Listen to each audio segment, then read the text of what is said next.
So this is the Big Friendly Swim podcast, and for those who may not know you, can you sort of, I guess, just like introduce yourself and go through your history within swimming? I'm David Curtis. I swim for the U.S. national team, and I've also competed a bit with Team USA. In terms of history, I've been swimming since I was about 8, 9 years old. Starting out in the YMCA level, kind of just learning swim lessons and kind of going up from there. Swimming on YMCA teams actually for my entire club career. I'm currently at NC State, competing for the Wolfpack in my sophomore year of college. But yeah, things have just kind of spiraled up from there since I was 8 years old, starting out just learning how to swim basic water safety. Here we are. Cool. So one of the things I was most interested in asking you was that you've described yourself as a long course swimmer, which I agree. I like long course better. But so with the short course meters world championships like in your rearview mirror, and with NCAA's coming up, I'm curious if you can talk about some of the lessons you learned from those Melbourne World Championships, and then if you could also, it's kind of a loaded question, but if you could break down your strengths and weaknesses in all three forms of competition, like long course, short course meters, and short course yards. Okay, I'll start with what I've learned from short course worlds, and a lot of it has to do with stress management. Because that short course meters meet number one is not my. I'm a self-proclaimed long course swimmer because my confidence and I think the majority of my abilities lie within long course. Like short course is obviously not my strength. Long course is. The long course is the Olympics, and I'm sure that's the Olympics has always been one of my biggest goals. But one of the big things that I learned from short course worlds was stress management, how to manage myself at bigger level meets. That being my second short course meters meet of my entire career, and just being able to handle myself in a high stress, like high speed environment.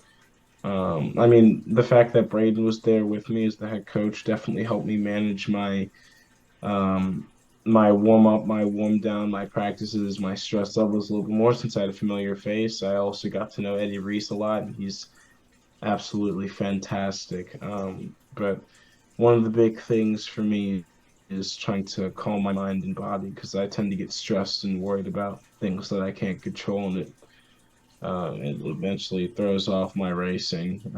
And the fact that I was going into that meet, I'm gonna admit, with a whole not a whole lot of confidence, knowing that that is my second short course meters meet of my career, and I don't practice short course meters.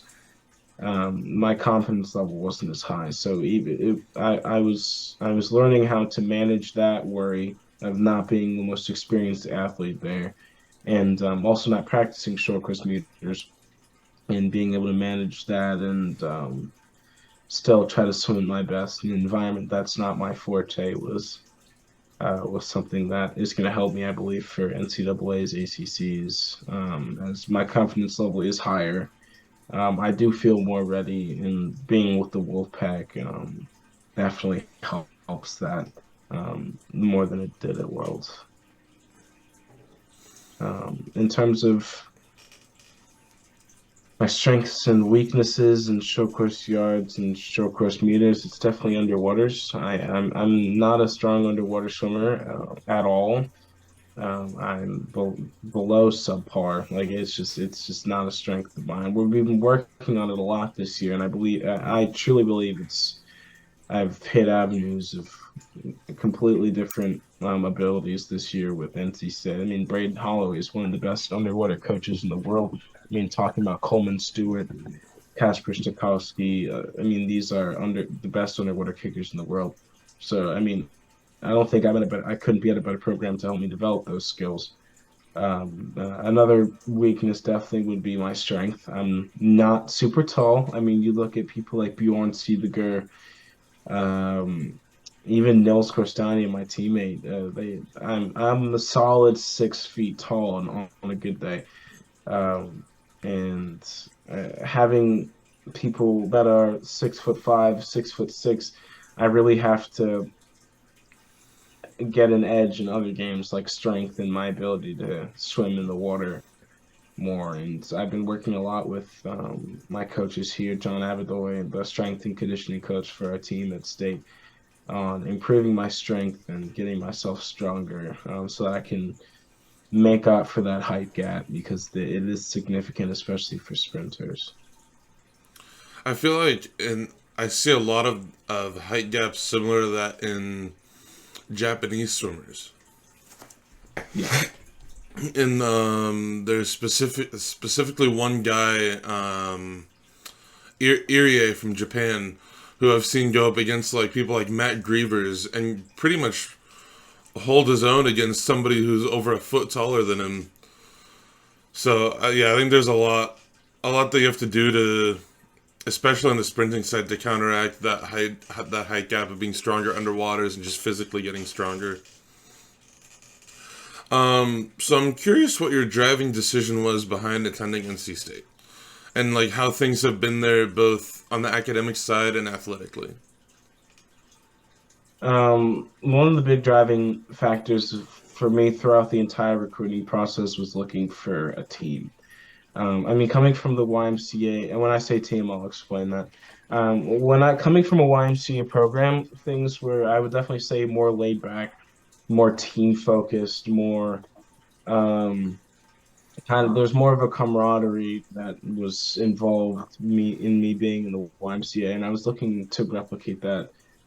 Same thing with me being at the Pennington School. I mean, we were all super, super close, all similar goals of wanting to swim fast and enjoy the sport. But it definitely was less. The focus was more on being with a team and being together. And I wanted to find a program where it was less individualistic and more about team goals. And NC State provided that for me. Also, I mean, my role model, Cullen Jones, is an alum of NC State, so that also kind of gave them brownie points in terms of my recruiting process since I've been looking up to him since I was 10. I met him one time, I think at back when the Pro Swim Series would come to Santa Clara in California. I met him one time there. Really nice guy. Like you He's see great. him like on TV and you see him talk to people and be nice, and then he is a really nice guy. Yeah, I just saw him at the Pro Series in Knoxville. He's on deck almost every single major meet, having conversations and just being around the swimmers. He's still super involved in the sport, which is nice to see. We need people like him involved in the sport. Like he's a really kind individual. So this past year you got to compete for the U.S. internationally twice, both times in the same country, both times in Australia. I'm curious if you can talk about your experience at the duel in the pool and sort of how you think that prepared you at least a little bit for being able to come back and compete internationally again in December. I will admit, competing internationally like that twice in the same country that far away is difficult. I mean, that's a 21-hour flight. Yeah. It's not fun at all. But I definitely going to the duel in the pool. It was a very relaxed and fun meet focused on a show for the spectator. There no stress at all. I mean, the coaches there were fantastic. The staff there was fantastic. It was again very focused on almost like a show that we put on for the thousands of spectators that ended up coming out. The big part of Duel in the Pool kind of that was my first senior level meet. Being on the national team, it helped me prep for kind of the time difference for sure. I mean, being I believe it's 16 hours, I believe it is. Something like that. It helped me manage that and get on time zones that are a lot more different than what I'm used to. And just being able to travel with the team, manage what I was eating, manage where I'm at throughout the time that we were there, manage the time zone. It just kind of helped me kind of take a step up off of what the my last international trip was, the junior team, where I have more independence on what I need, how I need to prepare for meets, and that got me ready for Worlds. Because there was a lot of independence at Worlds, getting myself ready and making sure that I was at my making sure that I was at peak performance. Um, you talk about competing at Junior Worlds. Was there a difference in like the independence that you had there in terms of your warm up? I would say the warm up itself was the same. You just had more freedoms of being on the national team, like being able to go out and see the city a little bit more. Just in terms of independence, you're also older, so you have to manage yourself differently. Where the national junior team is a perfect step to that point where it brings you kind of almost like a stepping stone, where they assist you in some parts, but then give you freedoms in others. So it was like again, it was the step above the junior team, where it was all independence and you had to manage yourself to make sure that you're at the top of your game. It's pretty interesting, and it's a good way to train athletes on the junior team for the eventual opportunities they'd have if they make the senior team. Mhm. So building off of that duel in the pool in Australia, for the first time, like as far as I can tell at least, there was a relay consisting of both able-bodied swimmers and para swimmers. Mhm. So I'm curious if you can talk about your experience competing on that and like whether or not you hope there's more relays like that in the future. Yeah, that was a once in a lifetime thing for me. Like when I was told I was on that relay, I don't think I stopped smiling for the rest of the night because I really wanted to be on that relay because one of my close friends, Jamal Hill, was on that relay, and I'd really gotten to know Amy Fulmer and Lizzie Smith. So we were all pretty close and very nice. They're extremely nice people. But it's a step in the sport that I personally had never seen, and a lot of people had never seen. Granted, it was the first time. Um, it was just I truly think it was a step that was needed to be taken because I think that should be the combination of Paralympic and Olympic athletes should be combined more, focusing on kind of a unified athlete program. Because I mean, in the end of the day, we're all athletes representing the United States of America, and I think we should have the opportunity to race with each other to represent our country in our best in its best light. And yes, I truly believe and hope that um, there's more opportunities like this for other athletes because I had never traveled to meet with Jamal before. And once I heard that we were going to Australia with each other, it was fantastic. But to not only travel with him, watch him compete at his best and kick butt, but then also to be on the same relay with him was just an experience I don't think I'll be telling my kids for ages. Now something they do in Australia that I've always wished that they would do here in the U.S. is at like their big international trials, mean like Olympic trials, World Championship trials. They intersperse the Paralympic swimmers and like the para swimmers, their events into the able-bodied events. So like they'll go like women's 400 free, men's 400 free, and then they'll go like an event for para swimmers. I've always wondered why they don't do it in the U.S. And then I kind of look at the schedule of Olympic trials and I'm like, it's pretty long already. Yeah, it's a 7 day event. It's become like It's 9 days now with the new schedule they announced. I'm like 9 days is so long, and there's only two events on the last day. You can't put those throughout the other 8 days. Mhm. So this was a question I was excited to ask you about because it's not often that I get to talk to somebody who's pretty darn good at the 50 freestyle. I am not good at the 50 freestyle. I swim the mile. Wow, so Um, polar opposite, yeah. yeah. Like to the point that my coach laughs when he sees me swim a 50 freestyle and a 200 free relay because he knows he's just putting me in there to fill a spot that somebody else couldn't. But so being such a high caliber 50 freestyler, I'm curious if you can talk about like some specific things that you worked on to train for it in practice. And then this is again a bit more of a loaded question after that, but you could pick like 50-yard freestyle or 50 short course meters or 50 long course meters. If you could walk me through like what you focus on from the time you get up on the blocks till the time you touch the wall. Yeah, NC State has a really good like sprint focused program. We're split up in from black, which is the sprint. We also have kind of almost like mini groups inside of each group. Like I'm in the super sprint group with people like Nils Korstania, Noah Henderson comes in from time to time. People that are dedicated to sprint work. Um, and then we have white group, which is distance, and then red group, which is mid distance IM. What Black Group does a lot of work on is power.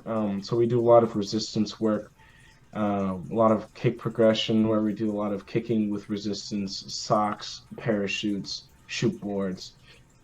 A lot of it is we do a lot of working to generate power and strength in our pull and our kicking. And granted, I am not the best kicker, but I am eons from where I came. I'm eons from where I was when I first came to NC State, especially this year. We've seen a definite leap in my ability to kick in the water and then underneath, like underwater kicks. So a lot of our focus goes into power and the strength that we have throughout our pulls. That's one of my strengths in swimming, I believe, is my ability to swim. And my catch and my pull are my greatest assets in the sport. So strengthening that definitely would help my 50 freestyles. The stronger I am in that, the faster I'm going to go. Um, we also do breath control work, obviously, because we want zero breath 50s. I haven't gotten there in the long course yet. We're getting to it now, but short course, we've nailed that down. Um, and a lot of it is just fast work and sustaining that fast work over periods of time. Like we did 450s on 3 minutes, all out, but 100 details. 100 details meaning like what we would do in the 100 freestyle, 100 kick count. For me, that's 6 kicks, and 100 breathing count for me is every breath, but the 100 stroke. But we're still going all out. But what we're trying to do is create that strength and hold that strength over time and try to hold out as long as possible. So we not only develop that 50 freestyle, but we also get that 100 freestyle at the same time. Um, Thinking about, I'm going to go over long course, what I think about for my 50 free long course, because that's my more confident race. I'm confident in the short course 50 freestyle, but not nearly as confident as I am the long course. But a lot of my race strategy has changed over the last 6 months. I've been talking with coaches and listening and watching high level athletes and how they prep for their 50 freestyle. And I've changed a lot of it since then. A big focus for me recently that has been paying off is focusing on breathing and keeping my body calm and almost loose and relaxed. Just calmness of the mind is what I call it. Me and the coach that coaches Jamal Hill, Wilma Wong, out of California, and I have been conversing about, kind of different race strategies and how to get more oxygen before the 50 freestyle. Because I do believe when I figure out how to do that, no breath 50 freestyle, it's gonna change my time significantly. It did that for short course at least, so I'm hoping it does that for long course. So starting the race, it's all about calmness and being relaxed and just not thinking about the race, because when I start to think about issues that could go wrong, and then it spirals into worries, and then I get nervous, tense, and then the race is off. So it's just about kind of clearing the mind and being calm. In terms of the race itself, I let go. I don't think about what's going to happen in the race except for the 5 kicks, and then I just unleash. If I start thinking about a race during a race, it's too late. And I'm 95% of the time I go a time that's not what I want to go because I've practiced the 50 freestyle day in and day out. I mean, I'm in the pool 20 hours a week. So there's no point for me to think about it during the race because it's muscle memory.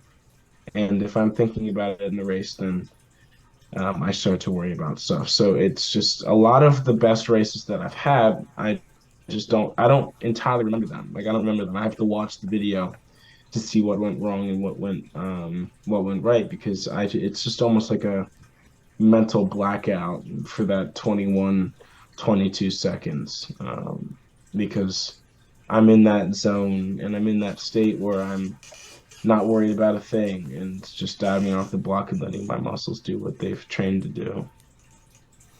I think that's a pretty good argument against the people who say that the 50 freestyle is not a difficult event to swim. Because at least in my opinion, each event has different things that makes it harder.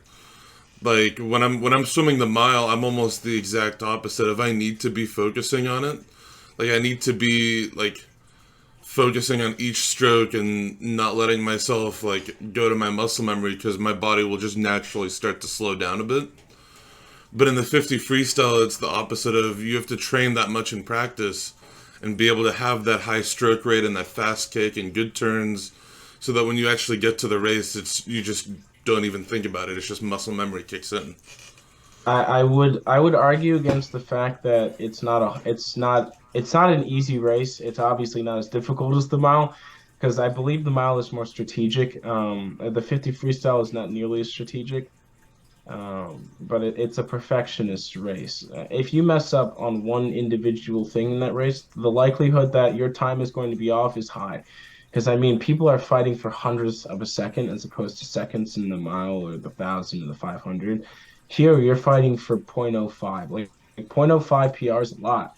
And that's the difference between you missing one stroke and catch as opposed to hitting it. As opposed to if you miss a stroke or you miscount on 1,000, you've still got 30 some laps to make it up. But it's difficult in its own respect. I would say physically it's taxing because you're putting your body through maximum effort for that 20 to 23 second, no, 21 to 23-second period. It's probably not going to be as physically taxing as the 1,000, but in its own respect, the 50 freestyle is a difficult event once you get more technical with it. I definitely agree with that. I feel like there's a lot more that you have to think about and focus on getting right. Whereas like in like the 500 or the 1,000 or the mile, if you like mess up 150, you can just as easily fix that on the next 50. Hmm. So around the time that COVID hit, you were probably around like 17, 18 years old. Um, I'm I'm wondering if you can talk about how that extra year delay both affected you like outside of swimming and how you think it affected your preparation for Olympic trials that got delayed by a year. It was, I'm going to be completely honest, it was difficult.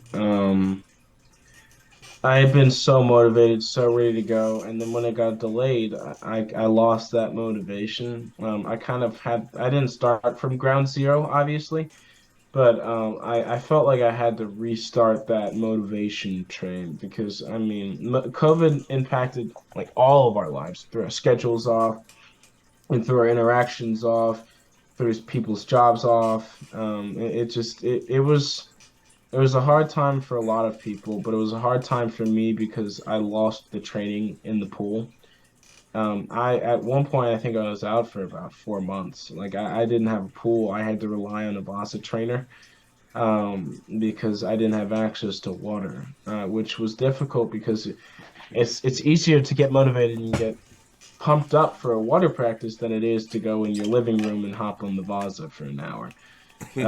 So I just kind of lost that motivation to work out and to stay strong for Olympic trials. But as COVID started to wind down and I got more the ability to return to the pool, the motivation returned as well. But I definitely, I'm not going to lie, I was underprepared for the Olympic trials in 21.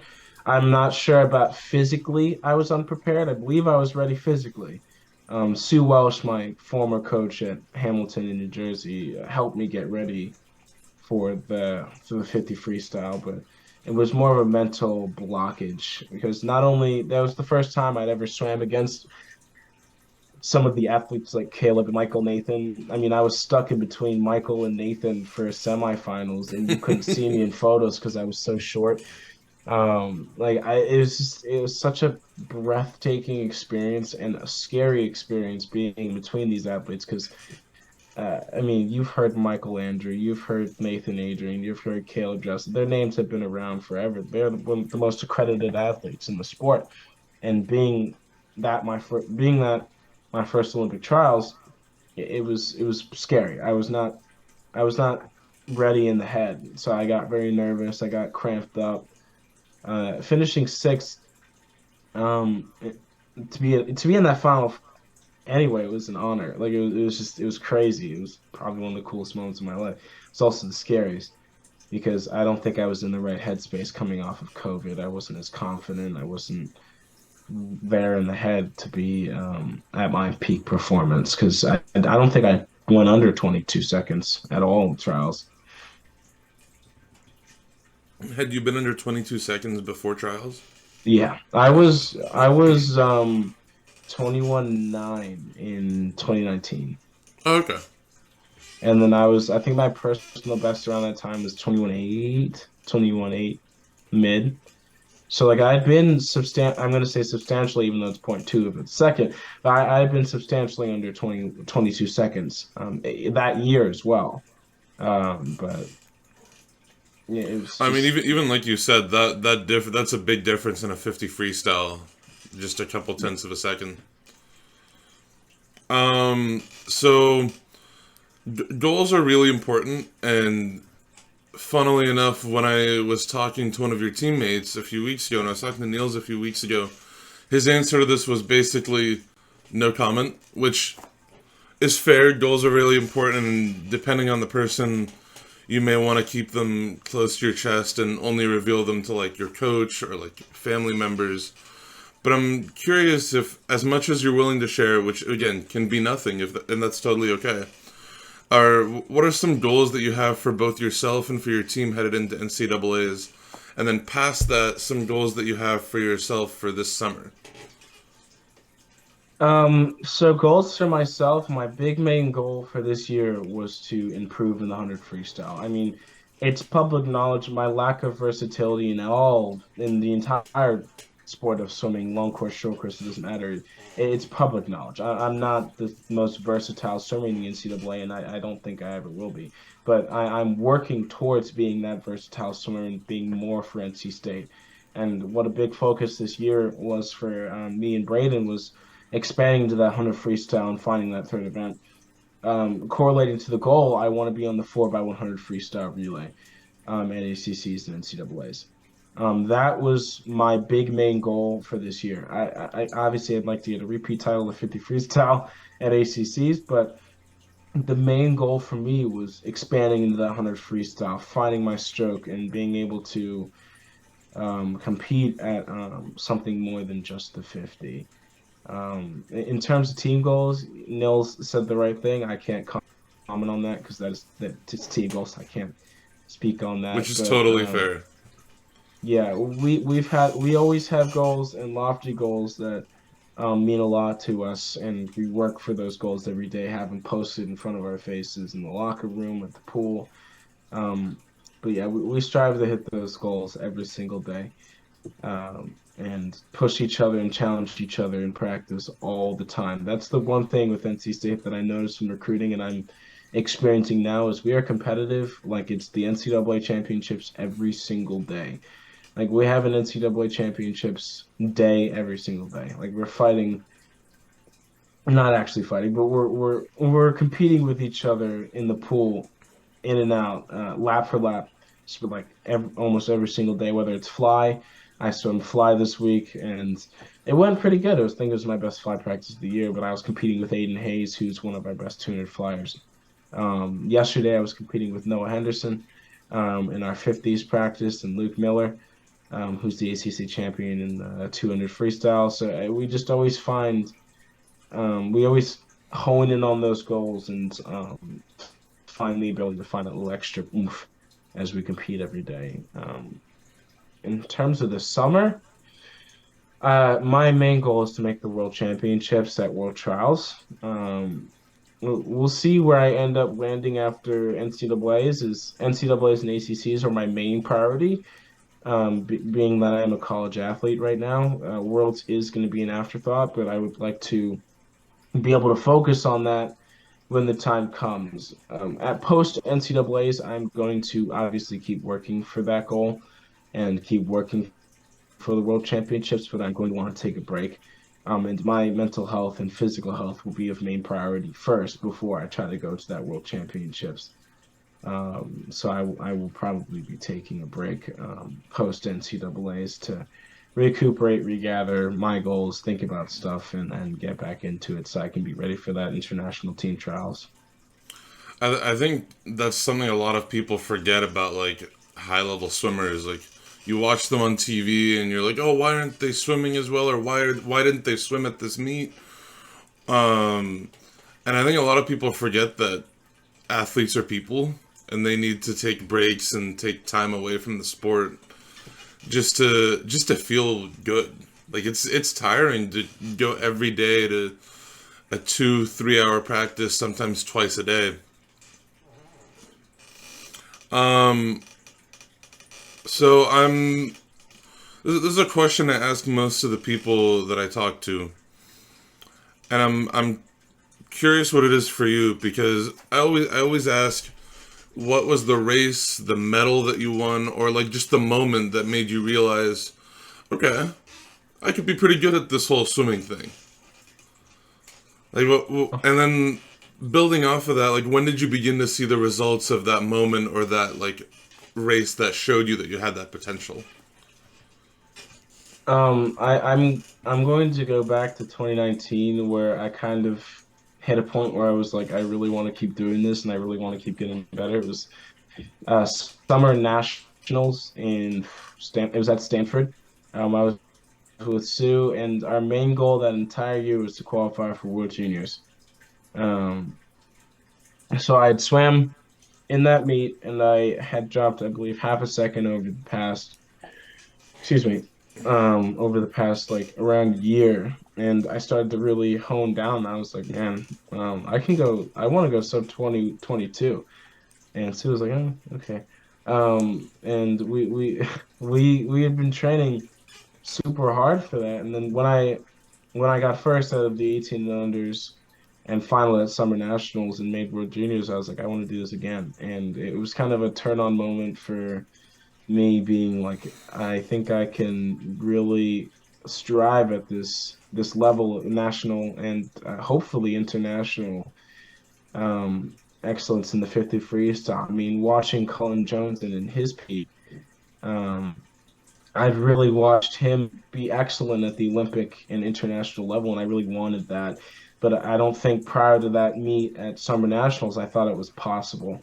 But seeing the results at that 2019 Nationals and being with Sue and getting my first drug test, I was like, hmm, I really want to keep doing this. Minus the drug test because that was annoying. But I mean, I got drug tested because I made the meet. I was like, oh. And I must have done something all right to get drug tested, but that's being the point.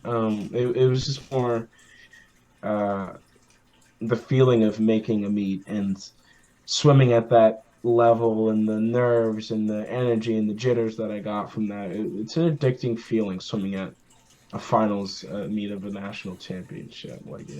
It's something that I felt there and I kind of haven't wanted to give up since. Sorry. Um, I think that's a really good way to put it. Of that feeling of like that itch of like, I can do this. I want to keep doing this. That a lot of athletes feel that keeps them in the sport for a while.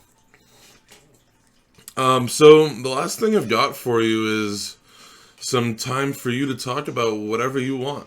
So this can be like, you could promote like sponsorships.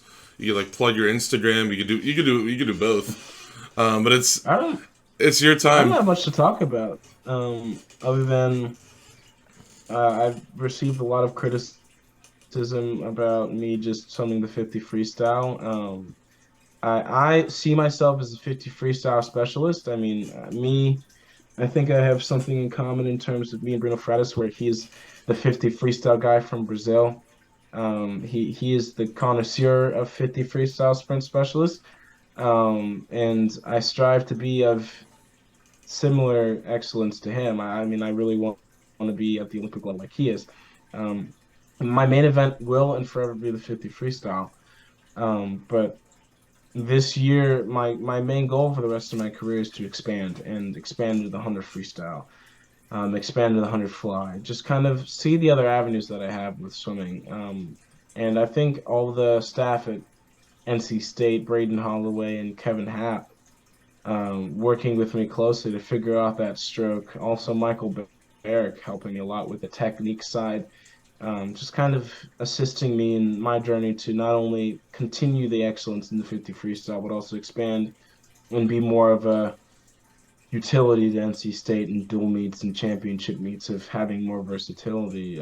It's definitely something that I'm looking forward to and work actively striving to do. It's going to take time because I have been a 50 guy for my entire life, but I'm striving right now to continue to progress and open up my avenues into other strokes and other events.